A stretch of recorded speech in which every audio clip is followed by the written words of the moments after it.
it seems all bad when we think about it, whether we're talking about COVID or we're talking about police brutality and now higher education.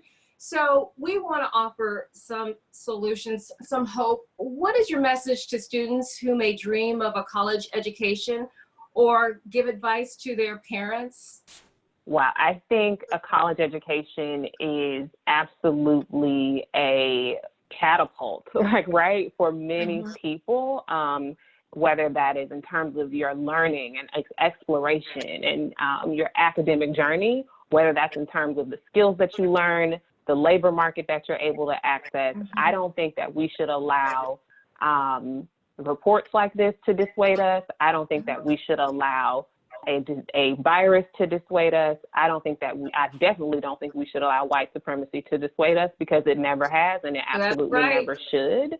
Like, we are a resilient people that have continued to rebound. We are a people that has made spaces even when they don't open up to us. And we are a people that has forced spaces to open up to us. We just lost Representative John Lewis, who was the conscience of Congress and who reminded us repeatedly of what was possible throughout his life. I think that reports like this should not serve to dissuade us. They should serve to show us how far we have to go and what we can do and how loud we can be on these issues. Absolutely, a civil rights icon, yes, he was. You know, tell me a little bit about both of your backgrounds. Kayla, since you're on the screen, let's talk to you. You have a PhD. Just a little bit about your academic journey. Oh, wow. So I am a third generation HBCU graduate. My grandmother was an educator. She attended Alabama State University. My dad was a pharmacist. He attended FAMU. And I think I had the opportunity, HBCUs were my family's path, higher education were my family's path into the middle class. And being a middle class student, I had an opportunity to have a great public education. I was recruited by a lot of selective public institutions, a lot of selective private institutions, and I didn't apply to any of them. I applied exclusively to HBCUs because campus climate matters, racial climate matters.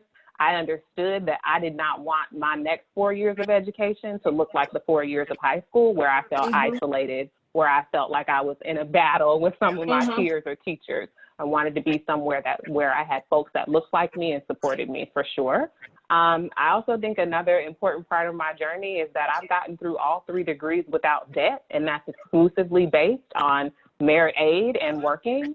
And those are not opportunities and realities that enough students, and especially not enough Black students, are able to say and make a reality for themselves, because institutions have the autonomy to give the money where they want to, right? Absolutely. So institutions pay their institutions pay their graduate students. Institutions enroll and recruit and pay or don't pay, but enroll and provide tuition support for their athletes for a number of things. States do as well, and I think it speaks to the ability of institutions to provide support where they need to in order to get the enrollment mix that they want.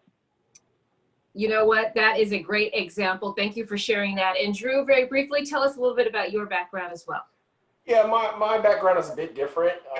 You know, I certainly had a lot of luxuries as a kid. You know, I was adopted, but from there, I, grew up in a solid middle upper class family, had a good solid education. I actually had the opportunity to attend 3 different selective colleges and universities. And so I know personally what it feels like to be one of very few on a campus, to not have very many faculty of color that you can look up to, or staff of color that you can go to and ask for advice. I know what it feels like to be one Black student in the classroom and race comes up and we're having that conversation, everyone looks at you, and so I personally experienced a lot of these challenges and issues. And I think that's probably why I do the work that I do, is trying to make this certainly a better opportunity and a better experience for many Black students who attend some of these institutions, or really any institution of higher education. And so, I was truly blessed, and I'm just trying to do this work to kind of hope that others can, reap some of the benefits of the work that we're currently doing. Well, they definitely will. And I thank you both for just sharing your insight, but also sharing your personal story. I think that is very important, that everybody hears our stories, because we all come from different places, and you know, it's just very encouraging to see that we can get to where we need to go by sticking together and working hard and being resilient, as Kayla said.